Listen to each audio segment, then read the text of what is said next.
রাসূল পাক সাল্লাল্লাহু আলাইহি ওয়াসাল্লাম তাহাজ্জুদের নামাজে সিজদায় পড়ে থাকতেন, রাতে ঘন্টার পর ঘন্টা চলে যেতেছে। হযরত আয়েশা বলেন, আমি মনে করতাম সিজদায় এমন ভাবে রাসূল পড়েছেন আর ওঠেন না, আমার মনে হতো হুজুর বুঝি ইন্তেকাল করে গেছেন।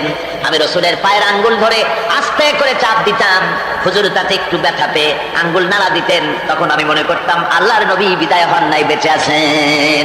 আবার কখনো দাঁড়িয়ে দাঁড়িয়ে নামাজের ভিতরে তেলাওয়াত করতে করতে রাত শেষ হয়ে যেত, আমার মনে হতো এই দাঁড়ানো থেকে হুজুর বুঝি আর রুকুতে যাবেন না। আবার যখন রুকুতে যেতেন মনে হতো এই রুকু থেকে আর বুঝি সেজদায় যাবেন না। আবার যখন সেজদায় যেতেন মনে হতো এই সেজদা থেকে রাসূল বুঝি আর উঠবেন না। সুবহানাল্লাহ। সাহাবায়ে কেরাম জিজ্ঞেস করতেন, হে রাসূল, হযরত আয়েশা জিজ্ঞেস করে, হে রাসূল আপনি এত কাঁদেন কেন, এত ইবাদত করেন, এত রাত জাগেন? হযরত আয়েশা বলেছেন, আল্লাহর নবী দাঁড়িয়ে দাঁড়িয়ে তেলাওয়াত করতে করতে, দাঁড়িয়ে দাঁড়িয়ে নামাজ পড়তে পড়তে পাও মোবারক, কদম মোবারক এমন ভাবে ফুলে যেত, সকালবেলায় জুতার মধ্যে পাও ঢুকতো না। সুবহানাল্লাহ। এইভাবে রাসূল পাক কষ্ট করতেন। জিজ্ঞাসা করতে, এত ইবাদত কেন করেন? আপনার তো আগের পিছের সমস্ত গুনাহ আল্লাহ মাফ করেছেন, কোনো গুনাহ আপনার নাই, তবু আল্লাহ বলে দিয়েছেন নবী আপনার আগের পিছের সব মাফ, তারপরে এত কাঁদেন কেন? আল্লাহ নবী বলেছেন, ও সাহাবীরাও, আমার স্ত্রীরা শোনো, আমি কি আমার বান্দার, আমি আমার আল্লাহর শুকর গুজারকারী বান্দায় কি আমি পরিণত হব না? যে আল্লাহ আমাকে এত নিয়ামত দিয়েছেন, আমি কি সেই আল্লাহর শুকর গুজার হব না? রাসূলুল্লাহ ভাবে কাঁদতেন। সুতরাং প্রত্যেকটি মুসলমানকে রাতের বেলায় আল্লাহর দরবারে হাত তুলে কাঁদতে হবে, মুনাজাত করতে হবে, রব্বুল আলামিন যে গুনাহ করেছি, আমি যত গুনাহ করেছি, আমাকে তুমি নেয়ামত যা দিয়েছো, এই নেয়ামত তুমি না দিলেও পারতে, তুমি দয়া করে দিয়েছো। এভাবে যদি মানুষ কান্দে, আল্লাহ এই অপরাধ করেছি, অপরাধের কথা যদি স্মরণ করে আর কাঁদতে থাকে, আল্লাহ রব্বুল আলামিনের রহমত তার উপরে তখন পড়তে থাকে। আর এই তাহাজ্জুদ গভীর রাতের কান্দাকাটি, এই জন্য আল্লাহ পাক বলেন, এর আসল ব্যাপারটা হলো ইন্না নাশিআতাল লাইলি হিয়া আশাদ্দু ওয়াতআন ওয়া আকওয়ামু কিলা। আসল ব্যাপার হলো এই প্রকৃতপক্ষে রাতের বেলায় যে নামাজটা হয়, শয্যা ত্যাগ করে মানুষ যে নামাজ পড়তে দাঁড়ায়, এতে করে তার আত্মসংযমের ট্রেনিং হয়ে যায়, আল্লাহর সঙ্গে মহব্বত কায়েম হয়ে যায়। ইসলামী আন্দোলনের বিজয়ের জন্য কর্মীদের এটা সবচাইতে বড় ওষুধ। শুধু হরতালের প্রোগ্রাম দিয়া, শুধু মিছিলের প্রোগ্রাম দিয়া ইসলামী আন্দোলন বিজয় কোনো কালে হয় নাই আর হবেও না। এর জন্য আন্দোলন যারা করে তাদেরকে গভীর রাত্রে উঠতে হয়, নফল রোজা রাখতে হয়, আর গভীর রাত্রে তেলাওয়াত করতে হয়, কাঁদতে হয় আল্লাহর কাছে, তা না হলে আন্দোলনের বিজয় হওয়া সম্ভব নয়। আমার বন্ধুগণ, আমরা জেনেছি ইতিহাসে আছে লাল সালু একটা বই পড়ানো হয়, কলেজে পড়ানো হয়, আপনার নাম শোনেন নাই? এই বইটা আমাকে একজন প্রফেসর এই চট্টগ্রামের আমাকে দেখতে দিলেন, আমি দেখলাম। তার মধ্যে তিনি ইসলামের ব্যাপারে এত বিদ্বেষ ছড়িয়েছেন, এক জায়গায় তিনি লিখতে গিয়ে লিখেছেন, আমি পড়লাম, নিজে পড়েছি, যে দেশে যত টুপি দেখা যায় জমিনে এত শস্য হয় না। এদেশে এই মোষ দাড়ি গোপ ওঠার আগেই কোরআন শরীফ হেফজ করা সারা, অথচ জমিনের শস্য নাই। জমিনের শস্য আর কোরআন শরীফ পড়ার সাথে তুলনা করে উপহাস করেছে রীতিমতো। একটা দুশ্চরিত্র খলনায়ককে দিয়ে সেখানে কোরআন হাদিসকে বিকৃত করার অপচেষ্টা চালানো হয়েছে। এরকম একটা নিকৃষ্ট বইকে তারা স্কুলে এবং কলেজে সেখানে পড়াশোনার ব্যবস্থা করে দিয়েছে। আর ইসলামের ব্যাপারে যদি কেউ গালি দিতে পারে, তাহলে সে বইটাকে খুব সুনাম সুখ্যাতি করে বাজারে ছড়াবার চেষ্টা করা হয়, ঠিক কিনা? যে কবি, ওই আগেই বলেছি, যে কবি ইসলামের গালি দিতে পারবে সে সবচেয়ে বড় কবি। যে সাহিত্যিক ইসলামকে খোঁচা দিয়া, কোরআনকে খোঁচা দিয়া কথা লিখতে পারবে, সে হলো শ্রেষ্ঠ সাহিত্যিক, ঠিক কিনা? আর এই খ্রিস্টান জগৎ, ইহুদি জগৎ, তারা ইসলামকে আর মুসলমানদেরকে গালাগালি করার জন্য সব সময় মুসলমান নামের কুলাঙ্গারদেরকে বেছে নেয়। যেমন নবুয়াতের উপরে হামলা চালাতে হবে, সেজন্য এই পৃথিবীর নিকৃষ্ট কাফের গোলাম মোহাম্মদ কাদিয়ানির মতো একটা নিকৃষ্ট কাফেরকে তারা বেছে নিয়েছে, যেটা নাউজুবিল্লাহ, তার নাম একটা মুসলমানই না। আবার আমাদের দেশে আল্লাহকে, রাসূলকে গালি দিতে হবে, দাউদ হায়দারের মতো একটা জাহান্নামের কীটকে তারা বেছে নিয়েছে মুসলমান নামে। আবার রাসূলকে গালি দিতে হবে, হযরত আয়েশা সিদ্দিকা রাদিয়াল্লাহু তাআলা আনহাকে গালি দিতে হবে, সেজন্য মুসলমান নামের কলঙ্ক সালমান রুশদি নামক এক শয়তানকে এই ইহুদিরা বেছে নিয়েছে, ঠিক কিনা? কিন্তু এখন সালমান রুশদি যাবা কোথায়? এখন সালমান রুশদির উপরে যিনি হুকুম হজ জারি করেছিলেন ইমাম খোমেনি বেঁচে নাই, কিন্তু তার হুকুম এখনো বেঁচে আছে। উনি অর্ডার করেছেন, যেখানে পাও সেখানে হত্যা করো, ফাকতুলু সালমান রুশদি হাইসু ওয়াজাদতুম, আর যেখানে পাও সেখানে হত্যা করো। এখন ওর দশা হয়েছে এই চেহারা সার্জারি করে ধরিয়া, তারপরে এখন লা ইয়ামুতু ফিহা ওয়ালা ইয়াহইয়া, সে বাঁচাও নাই মরিয়াও নাই, এমন অবস্থা আছে। আমার ভাইরা, আমার মুসলমান মদ যদি খায়, জিনাও যদি করে, রাসূলকে যখন কেউ গালি দেয় তখন মনে করে আমি একটা অপরাধ করেছি, ঠিক, আমি মদ খাইছি, অন্যায় করেছি, আমি নামাজ পড়ি না, অন্যায় করেছি, কিন্তু আমার রাসূলকে গালি দিয়েছে, ওরে যদি পাই ওর কাঁচা কলিজা চাবায় খাবো, ঠিক কিনা? সুতরাং আজকে এইভাবে করে আমার দেশের শিক্ষা ব্যবস্থাকে নষ্ট করা হয়েছে এই ধরনের বই পড়িয়ে। এবং এক শ্রেণীর শিক্ষক আছেন যারা কলেজ ইউনিভার্সিটিতে অপ্রাসঙ্গিক ভাবে ইসলামকে গালাগালি করে, আল্লাহকে গালি দেয়, ইসলামকে গালি দেয়, মুসলমানদেরকে গালি দেয়। বরদাস্ত করতে পারি না। বলি বন্ধুরা, ইসলাম যদি ভালোই না লাগে তাহলে নামটা মুসলমানি নাম রাখছেন কেন? ঘোষণাটা দিয়ে দেন, আমরাও জানাজা না পড়াবার হাত থেকে বাইতে যাই, ঠিক কিনা? সুতরাং এরা ওই জায়গায় বসে আছে আমাদের সন্তানদের মস্তিষ্ককে বিকৃত করার জন্য। আল্লাহ রাব্বুল আলামিন বলেন এভাবে করে, ওয়াল্লাযীনা লা ইয়াদউনা মা'আল্লাহি ইলাহান আখারা ওয়া লা ইয়াকতুলুনা আন-নাফসাল্লাতী হারামাল্লাহু ইল্লা বিল হক। তারা হত্যা থেকে বিরত থাকে, মানুষকে হত্যা করে না। ওয়ালা ইয়াজনুন, আর তারা ব্যভিচার করে না, জিনা ব্যভিচার করে না। জিনা ব্যভিচার সম্পর্কে কোরআন শরীফ বলছে, ওয়ালা তাকরাবুজ জিনা ইন্নাহু কানা ফাহিশাতান ওয়া সাআ সাবিলা। জিনা করা তো দূরের কথা, আল্লাহ পাক বলছেন জিনা নিকটবর্তী হয় না। জিনা নিকটবর্তী মানুষ হয় কিভাবে? জিনা নিকটবর্তী হওয়ার জন্য কতগুলি উপকরণ এবং উপাদান আছে। তা হচ্ছে অশ্লীল নৃত্য গীত, তা হচ্ছে যৌন আবেদনমূলক পত্র পত্রিকা, তা হচ্ছে অশ্লীল ছায়াছবি, তা হচ্ছে নারী সৌন্দর্যের প্রদর্শনী। এইসব জিনিসগুলি মানুষকে জেনার দিকে আকৃষ্ট করে। এসব কি আমাদের সমাজে চালু আছে? আমাদের সমাজে আছে। তো জেনার উপকরণ কি কি বললাম? জেনার উপকরণ হচ্ছে সহশিক্ষা, জেনার উপকরণ হচ্ছে নারীর সৌন্দর্য প্রদর্শনী, জেনার উপকরণ হচ্ছে অশ্লীল পত্র পত্রিকা এবং অশ্লীল ছায়াছবি। এগুলি মানুষকে জেনার দিকে আকৃষ্ট করে, উদ্বুদ্ধ করে। এসব আমাদের সমাজে চালু আছে। ব্যাঙ্গের ছাতার মতো ভিডিও ক্লাব চালু হয়েছে শহরের কোনায় কোনায়, রাস্তার মোড়ে মোড়ে। আর এ দিয়ে ছবি এনে মানুষ দেখতে থাকে আর চরিত্র নষ্ট হতে থাকে। এরপরে রয়েছে সহশিক্ষার ব্যবস্থা, রয়েছে নারীদের বেপরদিগি সৌন্দর্যের প্রদর্শনী, আর রয়েছে যৌনাবেদনমূলক পত্র পত্রিকা। আর পত্র পত্রিকার কাজই হচ্ছে এখন যৌন সুশ্রুতি দেওয়া আর ইসলামকে গালি দেওয়া। বর্তমান সরকারের আমলে 1991 সনের জানুয়ারি থেকে শুরু করে, যখন সরকারের স্থিতিশীলতা ছিল না, জানুয়ারি ফেব্রুয়ারি মাস থেকে নিয়ে আজ পর্যন্ত বর্তমান সরকার প্রায় 138টি সাপ্তাহিক, পাক্ষিক, মাসিক, দৈনিক পত্রিকার ডিক্লারেশন দিয়েছেন। এতগুলি পত্রিকা, আর সমস্ত পত্রিকায় ওনারা ঘোষণা করেছেন যে আমরা সাংবাদিকতার সর্বোচ্চ স্বাধীনতা দিয়েছি। আর এই সর্বোচ্চ স্বাধীনতার সুযোগ নিয়ে প্রত্যেকটি পত্রিকা, অলমোস্ট প্রায় প্রত্যেকটি পত্রিকা ইসলামকে গালি দিচ্ছে। আর কিছু পত্রিকা সমাজে চালু হয়েছে, বাংলাদেশে চালু হয়েছে ভারতের রয়ের টাকায়। ভারতের রয়ের টাকা দিয়ে যে পত্রিকা, দৈনিক এবং সাপ্তাহিক পত্রিকা চালু হয়েছে, তার ভিতরে রয়েছে দৈনিক ভোর এবং আজকের কাগজ, সাপ্তাহিক পূর্বাভাস। ভারতের রয়ের টাকা দিয়ে পরিচালিত এই কাগজগুলি গোটা বাংলাদেশের জাতি সত্তাকে দ্বিধা বিভক্ত করার জন্য সর্বাত্মক প্রচেষ্টা তারা চালাচ্ছে।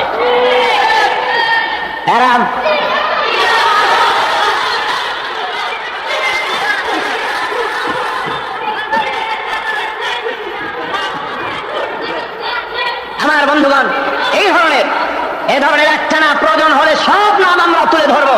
ভারতের রয়ের টাকা দিয়ে তারা এভাবে পত্রিকা তৈরি করে গোটা বাংলাদেশের স্বাধীনতা, সার্বভৌমত্ব এবং অস্তিত্বের উপরে আঘাত হানতেছে। শুধু তাই নয়, তারা ইসলামের উপর আঘাত হানছে। আলেম এবং পীরদের বিরুদ্ধে বক্তব্য তারা পত্রিকার ভিতরে সমালোচনামূলক কথাবার্তা তারা লিখছে।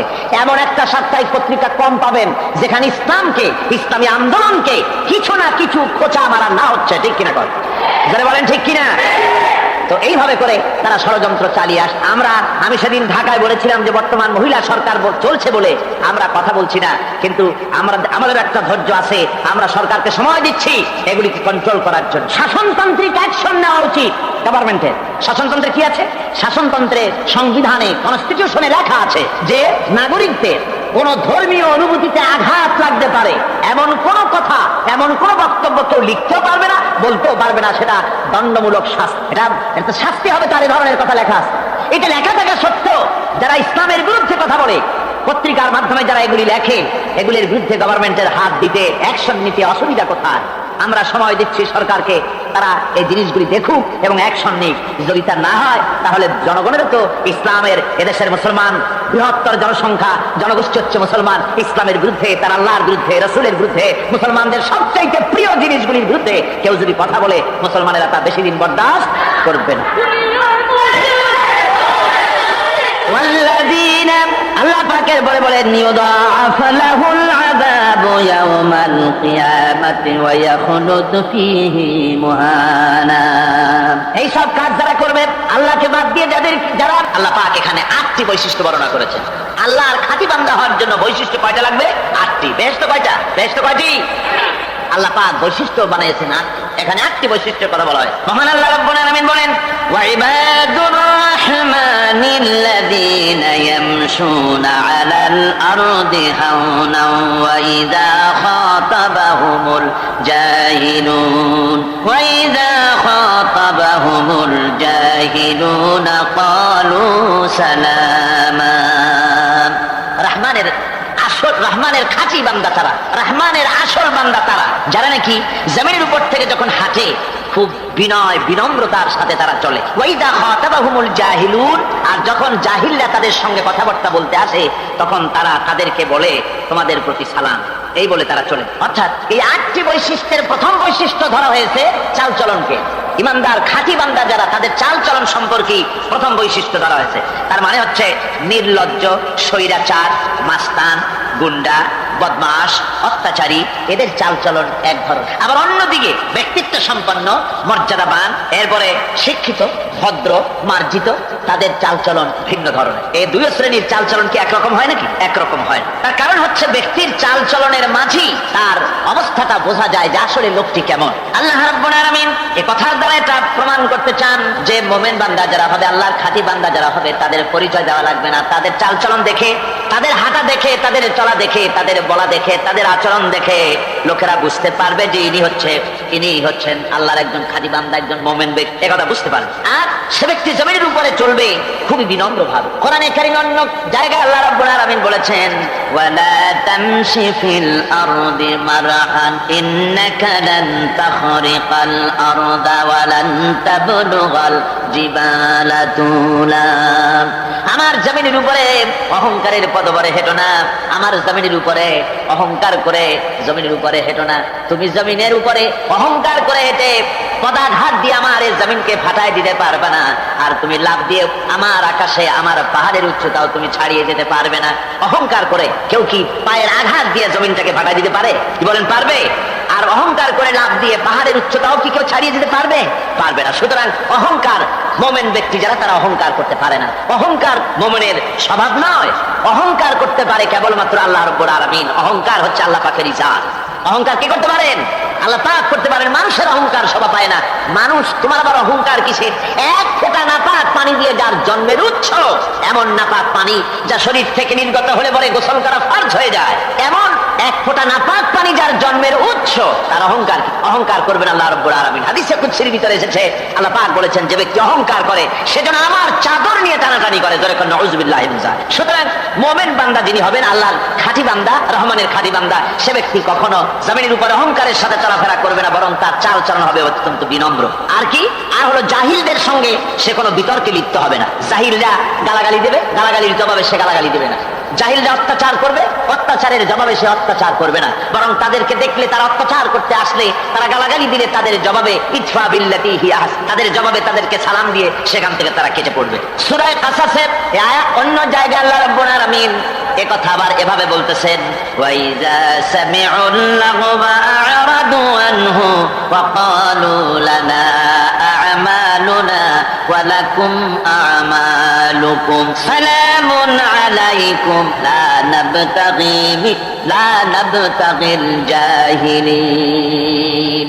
আল্লাহ পাক বলছেন যে যখন মুমিনেরা পরস্পরে মুমিনদের সাথে জাহিলদের যখন দেখা সাক্ষাৎ হয়ে যায়, যখন ঝগড়ায় লিপ্ত হতে চায়, তখন মুমিনেরা যারা মুমিন বান্দা, আল্লাহর খাঁটি বান্দা, তারা বলবে যে তোমাদের আমলের প্রতিফল তোমরা পাবা, আমাদের কৃতকর্মের ফল আমরা পাবো। সুতরাং তোমাদের প্রতি সালাম, তোমাদের সাথে আমাদের কোনো সম্পর্ক নাই। ঝগড়াঝাটি না করে তারা ফিরে আসে। আল্লাহ পাক এরপরে বলেন, ওয়াল্লাযীনা ইয়াবিতুনা লিরাব্বিহিম সুজদান ওয়া কিয়ামা।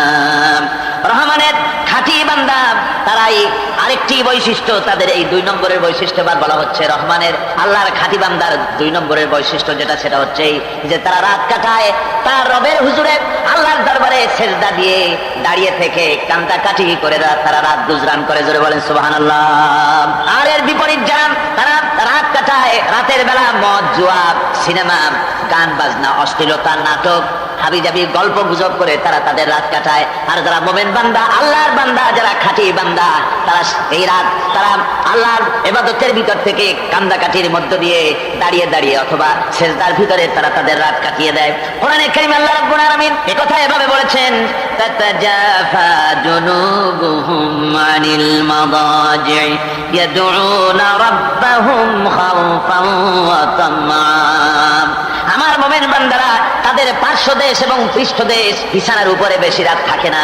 তারা তাদের রবের প্রতি রবের ভয়, আল্লাহর ভয়, আশা এবং আশা পোষণ করে। আর তারা আল্লাহকে ভয় করে তারা বিছান থেকে নিজের পিঠকে আলাদা করে নিয়ে তারা রাতের বেলায় আমার কাছে কান্দে, আমার কাছে দোয়া করে, তারা কান্দে, ইবাদত করে। সূরা যারিয়াতের ভিতরে রব্বুল আলামিন বলতেছেন, কানু কালিলাম মিনাল লাইলি মা ইয়াহজাউনা ওয়া বিল আসহারি হুম ইস্তাগফিরুন। আমার এই মুমিন বান্দাগুলি, আমার খাঁটি বান্দা যারা, তারা সারা রাত ঘুমায় না, রাতের একটা অংশ মাত্র তারা ঘুমায়, সারা রাত ঘুমায় না, একটা অংশ তারা ঘুমায়, আর বাকি অংশটুকু শেষ রাত্রে তারা ওঠে আর আমার দরবারে তারা কান্দে, মাপ চায় আর কাঁদতে থাকে, চোখের পানি ফেলতে থাকে। আল্লাহ রাব্বুল আলামিন শেষ রাত্রে প্রথম আকাশে আছেন। হাদিস শরীফে এসেছে, প্রথম আকাশে আল্লাহ রাব্বুল আলামিন এসে দুনিয়ার মানুষকে ডাকেন, কে আছো? গুনাহ করে জীবন বোঝাই করে ফেলেছো, নাফরমানি করেছো, গুনাহ করেছো, অথবা বিপদে পড়েছো, ঋণগ্রস্ত হয়ে পড়েছো, অসুবিধায় পড়েছো, মামলা মকদ্দমায় পড়েছো, আমার কাছে মাপ চাও, আমার কাছে সাহায্য চাও। এই সময় যে সমস্ত বান্দারা আরামের ঘুমকে হারাম করে আল্লাহর দরবারে কাঁদতে থাকে, তাহাজ্জুদের নামাজ আদায় করে যখন হাত তুলে কাঁদে, আল্লাহ পাক তখন এই দৃশ্য দেখে ফেরেশতাদের বলেন, ও আমার ফেরেশতারা, আমার ওই বান্দাগুলি কাঁদে কেন? সমস্ত মানুষ যখন ঘুমানো, এই বান্দাগুলি কাঁদে কেন বলো? ফেরেশতারা বলে, আল্লাহ তুমি তো ভালো করে জানো। ফেরেশতারা বলে, আল্লাহ আল্লাহ পাক বলবেন, তবুও তোমাদের মুখ থেকে শুনতে চাই। ফেরেশতারা তখন বলবে, রব্বুল আলামিন তোমার বান্দা গুনাহ করেছে, জাহান্নামের ভয়তে তোমার কাছে কাঁদতেছে, তোমার ভয়তে কাঁদে, জাহান্নামের ভয়তে কাঁদে। আল্লাহ জিজ্ঞেস করেন, ফেরেশতারা, ওরা যে আমার ভয়তে কাঁদে, ওরা কি আমারে দেখছে নাকি? ফেরেশতারা বলেন, না খোদা তোমারে দেখে নাই। আল্লাহ পাক বলেন, ওরা আমার যে জাহান্নামের ভয়তে কাঁদে, ওই জাহান্নাম তারা দেখেছে নাকি? ফেরেশতারা বলে, না আল্লাহ, তোমার জাহান্নাম ওরা দেখে নাই, তোমার বেহেশত কিছুই দেখে নাই। আল্লাহ পাক বলেন, আমার ফেরেশতারা, এই বান্দাগুলি আমার দুজক দেখে নাই, আমাকে দেখে নাই, হাসর মিজান সিরাত কিছুই দেখে নাই, শুধু কোরআনের কথা শুনে, আমার নবীর কথা শুনে, আমার কোরআনের কথা শুনে বিশ্বাস করে আরামের ঘুমকে হারাম করে কিভাবে কাঁদতেছে তাকায় দেখ। আমার রহমতের দরিয়ায় জোশ মেরে গেছে, তোরা সাক্ষী থেকে যা, আমার ওই ক্রন্দনরত বান্দাগুলিকে আমি আল্লাহ মাফ করে দিলাম। আমার ভাইরা, আল্লাহ পাক বলেন, আম্মান হুয়া কানিতুন আনা আল-লাইলি সাজিদাও ওয়া কাইমা। আল্লাহ রাব্বুল আলামিন বলেন, সিজদার ভিতরে আর দাঁড়ানোর ভিতরে আমার এই বান্দাগুলি আখিরাতে আমার সঙ্গে দেখা করা লাগবে এই ভয়তে, জাহান্নামের ভয়তে তারা কাঁদে, এভাবে কাঁদতে থাকে। আর আল্লাহ পাক ওই সময় তাদের গুনাহ মাফ করতে থাকেন। কোরআনে কারীমের ভিতরে আল্লাহ পাক বলেন, সারা রাত ঘুমাতে আল্লাহ নিষেধ করেছেন, সারা রাত যেন ঘুমায় না, পাইকারি দরে ঘুমায় না, একটু জাগো। ওয়াজকুর ইসমা রাব্বিকা বুকরাতাও ওয়া আসীলা। সকাল এবং সন্ধ্যায় তোমার প্রভুর, তোমার রবের জিকির করো, স্মরণ করো। ওয়া মিনাল লাইলি ফাসজুদ লাহু ওয়া সাব্বিহহু লাইলান তাওয়িলা। তোমার রাতের বেলায় রাতের একটা অংশ সিজদায় অবনত হও, আর রাতের দীর্ঘ সময় ঘুমায় থেকো না, হয় একটা লম্বা সময় ঘুমাও, কিন্তু একটা অংশ রাখো যে সময় তুমি আমার দরবারে সিজদায় পড়ে যাবে, কাঁদবে। আমার বন্ধুগণ, রাতটা ওয়াজআলনাল লাইলা সুবাতা, আল্লাহ রাব্বুল আলামিন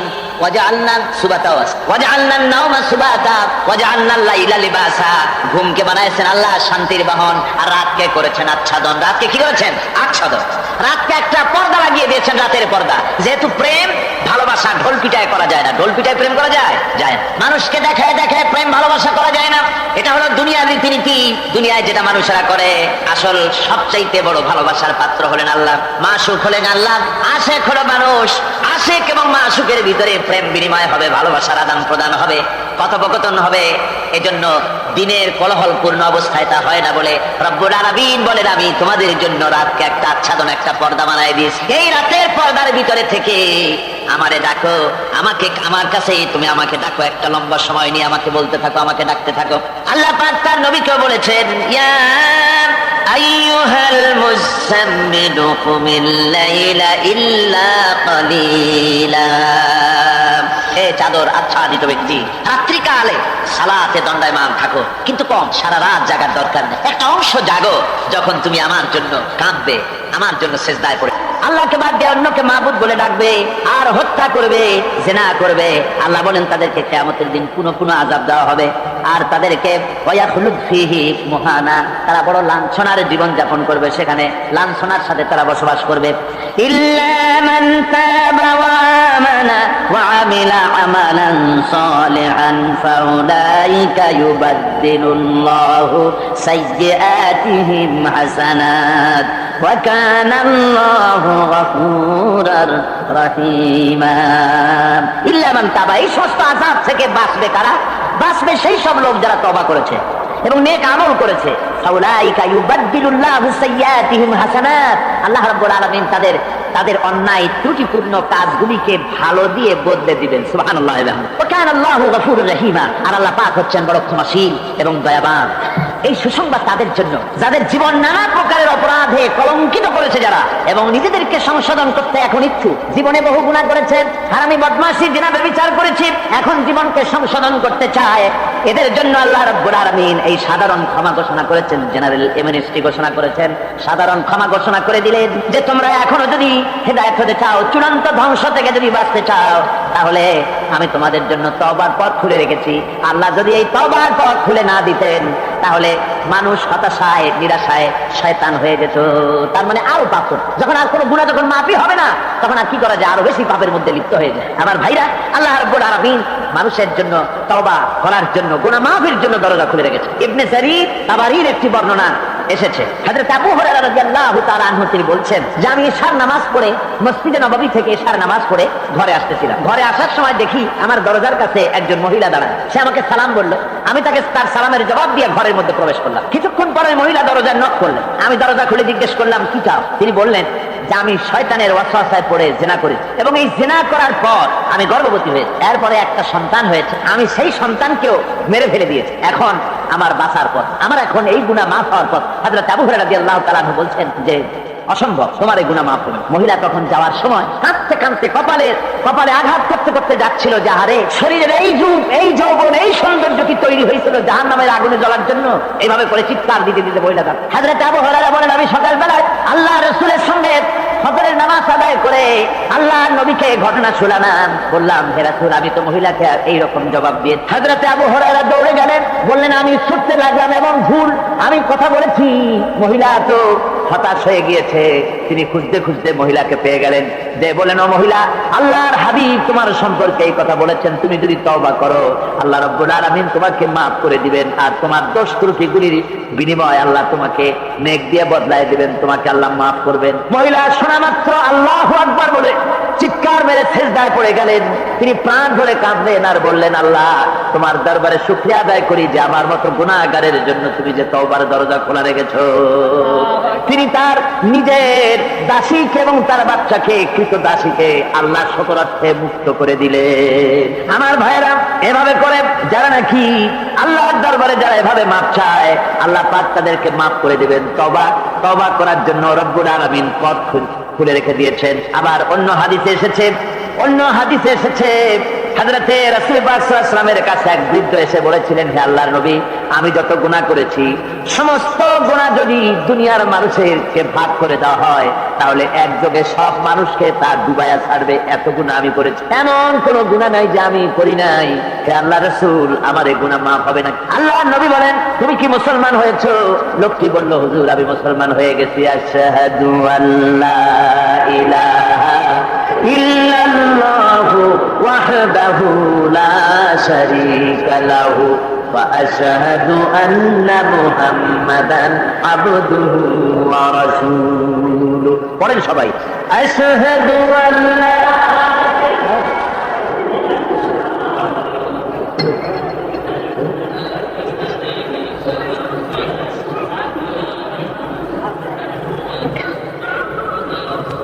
ওই লোকটি যখন কলেমা পড়লেন, বললেন আমি মুসলমান হয়েছি, আল্লাহ নবী বলেন, শোনো, আল্লাহর বান্দা, তুমি যখন কলেমা পড়েছো, তোমার পেছনের তামাম জিন্দেগির সমস্ত গুনাহ খাতা আল্লাহ রাব্বুল আলামিন মাফ করে দিয়েছেন। শুধু মাফ করেন নাই, আর কি করেছেন? ওয়ায়ুবাদদিলুল্লাহু সাইয়্যাতিহিম হাসানাত। দোষ ত্রুটি তোমার যা আছে, যে ব্যক্তি তওবা করে আল্লাহর পথে চলে, নেক আমল করে, পেছনের জীবনের দোষ ত্রুটি যা করেছেন সবগুলির বদলে আল্লাহ রাব্বুল আলামিন নেকি লিখে দিবেন। জোরে বলেন সুবহানাল্লাহ।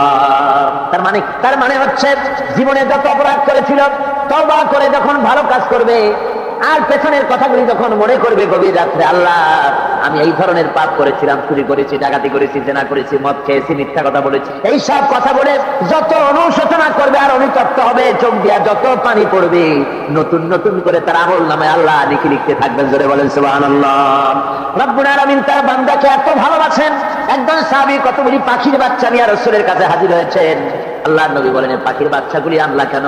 সাহাবী বলেন, হুজুর এই পাখির বাসাটা ভেঙে গিয়েছিল, বাচ্চাগুলি যখন ধরলাম, ওর মা আমার মাথার উপরে ঠোকরাতে লাগলো, সে নিজের জীবনের মায়াকে উপেক্ষা করে বাচ্চাগুলিকে হেফাজত করার জন্য আমার উপরে ঝাঁপিয়ে পড়লো। আমি নিয়ে এসেছি এখানে, এই দেখুন ঘরের মধ্যে ঢুকেছে, এখানে ওই পাখিটা এসেছে। আমি রাসূলকে দেখাতে এলাম প্রাণী জগতে মায়ের সন্তানের প্রতি কত মায়া, সেটা দেখাতে এলাম। আল্লাহর নবী বলেন, ও সাহাবী, প্রাণী জগতে সন্তানের প্রতি মায়ের কতটুকু মহব্বত তুমি তাই আমাকে দেখাতে এসেছো। শোনো, এই প্রাণী জগতের সন্তানের প্রতি মায়ের যত মহব্বত, তার চাইতে লক্ষ কোটি গুণে বেশি মহব্বত বান্দার প্রতি আল্লাহ রাব্বুল আলামিনের। মহব্বতকে, করুণাকে, রহমতকে, ভালোবাসাকে 100 ভাগ করা হয়েছে। 100 ভাগ করে 99 ভাগ আল্লাহ নিজের কাছে রেখেছেন, আর একটা ভাগ তামাম পৃথিবীর প্রাণী জগতে আল্লাহ ছড়াই দিয়েছেন। একটা ভাগ দিয়েছেন সারা দুনিয়ার প্রাণী জগৎ। সেই একটা ভাগে এই শত সহস্র কোটি প্রাণীর মধ্যে যেটুকুন আমরা পাইছি, এতটুকুন মহব্বতের সন্তানের জন্য কলিজায়, সন্তানের কোনো অকল্যাণ হলে কলিজায় পানি থাকে না, সন্তানের কোনো অসুবিধা হলে বা মা বাপের কষ্ট হলে বা কারো কোনো কষ্ট হলে আমরা এই ধরনের আমাদের অবস্থার সৃষ্টি হয়ে যায়। এক ভাগ তামাম পৃথিবীর সমস্ত প্রাণী জগতে ছড়ায় দেওয়ার পর আমাদের অবস্থা যদি এই হয়, তাহলে 99 ভাগ রহমত যার কাছে, বান্দার প্রতি তার মহব্বত কতখানি। আমার বন্ধুগণ, রাসূল পাক সাল্লাল্লাহু আলাইহি ওয়াসাল্লাম বলেছেন, সাহাবীরা, একজন লোক উটের পৃষ্ঠে যাচ্ছিল কোথাও, উটের পৃষ্ঠে তার খাবার আছে, পানিও আছে, যেতে যেতে মরুদ্যানের মধ্যে সে বিশ্রাম করলো। ঘুমের থেকে জেগে দেখে উট নাই, খাবার নাই, পানিও নাই, বড় লোকটা কেমন পেরেশান হয়। সাহাবীরা বলেন, হুজুর, উট হচ্ছে মরুভূমির জাহাজ, উট হারায় গেছে, টাকা পয়সা যা ছিল, খাদ্য খাবার ছিল, সব চলে গেছে, এর থেকে পেরেশানি তো আর কিছুই হয় না। হুজুর বলেন, লোকটা খানিকক্ষণ চিন্তা ভাবনা করতে করতে কিছুক্ষণ পর দেখলো উট ফিরে এসেছে, সমস্ত টাকা তার ওই খাদ্য আর পানিও নিয়ে হাজির হয়ে গেছে, বলো কেমন খুশি হয়? হুজুর, হযরত সাহাবীরা বলেন, হুজুর, এর থেকে খুশি আর কি হতে পারে? লোকটার দিল তো ভরে যাবে। আল্লাহর নবী বলেন, ও সাহাবীরা, কোন বান্দা যদি আল্লাহর থেকে নাফরমান হয়ে যায়, নামাজ ছেড়ে দেয়, জিনা বিচার, বদমাশি, নাফরমানিতে যদি যখন লিপ্ত হয়ে যায়, উঠারা ব্যক্তি উট পাওয়ার জন্য যেমন পেরেশানি বোধ করে, আল্লাহ রাব্বুল আলামিন তার ওই নাফরমান বান্দার জন্য, আল্লাহ রাব্বুল আলামিন ফিরে আসার জন্য আল্লাহ রাব্বুল আলামিন চান। বান্দা যখন, নাফরমান বান্দা নিজের গুনাহ বুঝতে পেরে যখন সিজদায় পড়ে গিয়া কান্দে, রব্বুল আলামিন আমার গুনাহ মাফ করে দাও, এইভাবে যখন কাঁদতে থাকে, রব্বুল আলামিন, আল্লাহর হাবিব বলেন, উঠারা ব্যক্তি উঠ পেরে পড়ে, ওই ব্যক্তি যত খুশি হন। কোন নাফরমান বান্দা যখন সিজদায় পড়ে যায়, আল্লাহ রাব্বুল আলামিন এর চাইতে লক্ষ কোটি গুণে বেশি খুশি হয়ে যান। আল্লাহ পাক হচ্ছেন রহমান রহিম, গাফুরুর রহিম। পৃথিবীতে এমন কে আছে, আপনি আমাকে বলেন, এমন কে আছে অপরাধ করবে না আর সে বলবে আয় তোরে মাফ করে দেই? বলেন, এরকম আছে নাকি? কেউ বলেন আছে? এমনকি বাপ মা ছেলে অন্যায় করেছে, বাপ মার দিল চায় ছেলেটা যদি মাফ চাইতো, বড্ড ভালো হতো, ওর সাথে প্রাণ ধরে কথা বলতাম, বুকের সাথে জড়িয়ে দিতাম, কিন্তু মুখ খুলে বলে না যে অপরাধ করেছিস, মাফ চাইয়া যা, এরকম বলে। মা বলে না, বাপেও বলে না, কিন্তু একমাত্র মহান সত্য রব্বুল আলামিন বান্দা যখন গুনাহ করে, আল্লাহ ডাকে, বান্দারে গুনাহ করেছিস ফিরে আয়, আমি তোরে মাফ করে দেব। গুনাহ করেছিস ফিরে আয়, জিনা করেছিস ফিরে আয়, মদ খেয়েছিস ফিরে আয়, মানুষ হত্যা করেছিস ফিরে আয়, পুকুরি করেছিস ফিরে আয়, আগুন পূজা করেছিস ফিরে আয়, মাটি পূজা করেছিস, সূর্য পূজা করেছিস, যা করেছিস না কেন ফিরে আয়, আমাকে ডাক দে, আমি তোর জিন্দেগির গুনাহ আমি আল্লাহ মাফ করে দেব। এই জন্য আল্লাহ রাব্বুল আলামিনকে যখন কোন বান্দা একবার ডাকে, দিল থেকে, কলিজা থেকে একটা ডাক যদি দেয়, আল্লাহ 1000 ডাকের তুলনায় একটা ডাক আল্লাহ কলিজা থেকে ডাক। এই ডাকটা কোথা থেকে? কলিজা থেকে। দিল সে বাত কি হে असर रखती है पर नहीं मगर ताकते परवास रखती है। অন্তর থেকে যে কথা বেরোয় তা প্রভাব বিস্তার করে। কলিজা থেকে যদি কেউ ডাক দেয় আল্লাহ, কলিজার একটা ডাক আলাদা না? বলেন আলাদা কিনা? কলিজা থেকে ডাক বলেন না সবাই আল্লাহ। কলিজা থেকে একটা ডাক যদি কেউ ভাবে আল্লাহকে ডাক দেয় আল্লাহ, আল্লাহ রাব্বুল আলামিন বান্দা যখন একবার ডাক দেয় আল্লাহ তখন 70 বার লাব্বাইক বলেন, 70 বার সাড়া দিয়া বলে বান্দা কি চাও, আমি তোর কাছে হাজির, কি চাস বল আমাকে, আমি মাফ করে দেব। সুতরাং আল্লাহ রাব্বুল আলামিন বলছেন আমার কাছে ক্ষমা চাও, মাফ চাও, আমার কাছে মাফ চাও, যত মাফ চাইবে আমি মাফ। গাবি তার বাছুরকে ভালোবাসে ঠিক কিনা? হাতি তার বাচ্চাকে ভালোবাসে ঠিক কিনা? মুরগি তার বাচ্চাকে ভালোবাসে কিনা? প্রত্যেক মাই তার সন্তানকে ভালোবাসে মানুষের মতো। এই ভালোবাসা, স্নেহ, এই মমতা, এই করুণা, এই মহব্বত একটা ভাগ দুনিয়ায় দেওয়ার পর আপনি আর আমি যতটুকুন ভাগে পেয়েছি সেই মহব্বতে, স্ত্রীর মহব্বতে অস্থির, মায়ের মহব্বতে অস্থির, সন্তানের মহব্বতে অস্থির। এখন চিন্তা করেন একটা ভাগ সারা পৃথিবীতে বিতরণ করার পর যেটুক পেয়েছি তাতে যদি এত মহব্বত হয়, তাহলে এর 99 ভাগ মহব্বত যে আল্লাহর কাছে জমা আছে এই বান্দার জন্য তার কত মহব্বত, এই বান্দার জন্য কত করুণা, কত মহব্বত, কত দয়া। এজন্য আল্লাহ রাব্বুল আলামিন বলেছেন নাব্বি ইবাদি আন্নী আনাল গফুরুর রহিম। আমার নবী সুসংবাদ দিয়ে দাও, বান্দাদেরকে শোনায় দাও যে আমি আল্লাহ তাআলা ক্ষমাশীল আর দয়াবান। হুজুর কাঁদতেছিলেন, হযরত ওমর রাদিয়াল্লাহু তাআলা আনহু এসে দেখেন হুজুর একা কাঁদতেছে। হুজুর জিজ্ঞেস করছেন, হযরত ওমর জিজ্ঞেস করলেন হুজুর আপনি কাঁদেন কেন একা একা? হযরত ওমর বলেন আমি যখন প্রশ্ন করলাম নবীজি বললেন আমার কাছে কিছু আগে জিবরাইল এসেছিলেন, জিবরাইল এসে আমাকে বললেন আল্লাহ পাক বলেছেন হে আমার নবী ইসলামের ভিতরে থেকে যে সমস্ত মানুষগুলো ইসলামের ভিতরে থেকে চুল আর দাড়ি পাকায় দিছে, কিয়ামতের দিন এই লোকগুলারে আমি শাস্তি দিতে আমার শরম হবে। হযরত ওমর বলেন হুজুর উম্মতের জন্য কত বড় খুশ খবর এটা, আর আপনি কাঁদতেছেন। হুজুর বলেন ওমর তুমি জানো না আমার কান্নার কারণ ভিন্ন। আমার কান্নার কারণ হলো যে আল্লাহ রাব্বুল আলামিন কিয়ামতের দিন দাড়ি চুল পাকা বান্দারে শাস্তি দিতে শরম করবেন, সেই দাড়ি চুল পাকা বান্দাগুলি আল্লাহর সাথে নাফরমানি করতে শরম করে না। আমি এই লজ্জায় কাঁদতেছি। ভাইরা হুজুর আল্লাহ পাক বলেন আমার নবী রাতের আধারে যখন একটা বুড়া আমার দরবারে হাত উঁচু করে, একটা বুড়া মানুষ রাতের আধারে যখন আমার দরবারে হাত উঁচু করে আর যখন বলতে থাকে রব্বুল আলামিন আমার পেছনের জীবনটা বড় খারাপ করেছি, এমন কোন কাজ জীবনে করি নাই যা তোমার কাছে কিছু দাবি করতে পারি, সব রকমের নাফরমানি করেছি, আজ আমি বুড়া হয়ে গেছি, কামাই করতে পারি না, ছেলে আমাকে চোখে দেখতে পারে না, পুত্রবধূ আমাকে ঘরে জায়গা দেয় না, আমার স্ত্রী আমাকে দেখতে পারে না, রোজগার করতে পারি না, হাঁটতে পারি না, চলতে পারি না, সবার কাছে আমি পিতা হয়ে গেছি, আমি দাঁড়াতে পারি না, কোমরে ব্যথা পাই, হাঁটুতে ব্যথা পাই, চলতে পারি না, কানে শুনতে পাই না, চোখে দেখতে পারি না, আর তোমার কাছে কিছু চাইয়া নেব এমন ভালো কাজও করি নাই।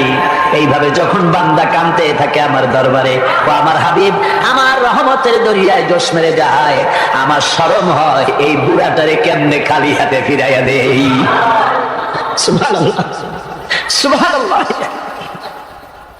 আমার আল্লাহর এত দয়া, আমার আল্লাহর এত মায়া, এত মহব্বত।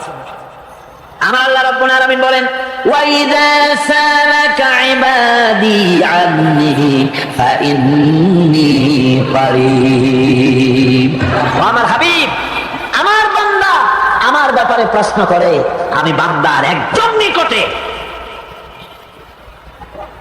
কোরআন শরীফের ভিতরে যত জায়গায় রাসূলকে বলা হয়েছে সুয়ালের কথা, আপনাকে প্রশ্ন করা হয়, আল্লাহ তার জবাব কুল এই কথা বলে জবাব দিয়েছেন। যত জায়গায় সুয়াল এসেছে, যেমন কোরআনে কারীমের মধ্যে আল্লাহ পাক বলেন ওয়ায়াসআলুনাকা আনিল মাহিদ, মেয়েদের হায়েজ সম্পর্কে জিজ্ঞাসা করা হয়, কুল হিয়া আযা, হে নবী আপনি বলুন। এভাবে করে কুল দিয়ে জবাব দেওয়া হচ্ছে। আবার প্রশ্ন করা হচ্ছে ওয়ায়াসআলুনাকা আনিল আনফাল, এই গনিমতের মাল সম্পর্কে হুজুর আপনাকে, হে নবী, আপনাকে প্রশ্ন করা হয়। আল্লাহ কুল দিয়া জবাব দিলেন। আল্লাহ বলেন, আপনি বলেন। ওয়ায়াসআলুনাকা আনিল খামরি ওয়াল মাইসির। আল্লাহ পাক বলেন, নবী, আপনারে প্রশ্ন করা হয় কুল ফীহিমা ইসমুন কাবীর। আল্লাহ কুল দিয়া বললেন, তুমি বলো। আবার বলা হলো ওয়ায়াসআলুনাকা আনিল আহিল্লা কুল হিয়া মাওয়াকিতু লিন্নাস। নবী, আপনাকে প্রশ্ন করা হয় চাঁদের ক্রমবর্ধমান এবং ক্রমহ্রাস, এই যে বাড়ে আর কমে, পূর্ণিমা হয়, অমাবস্যা হয়, কেন হয়?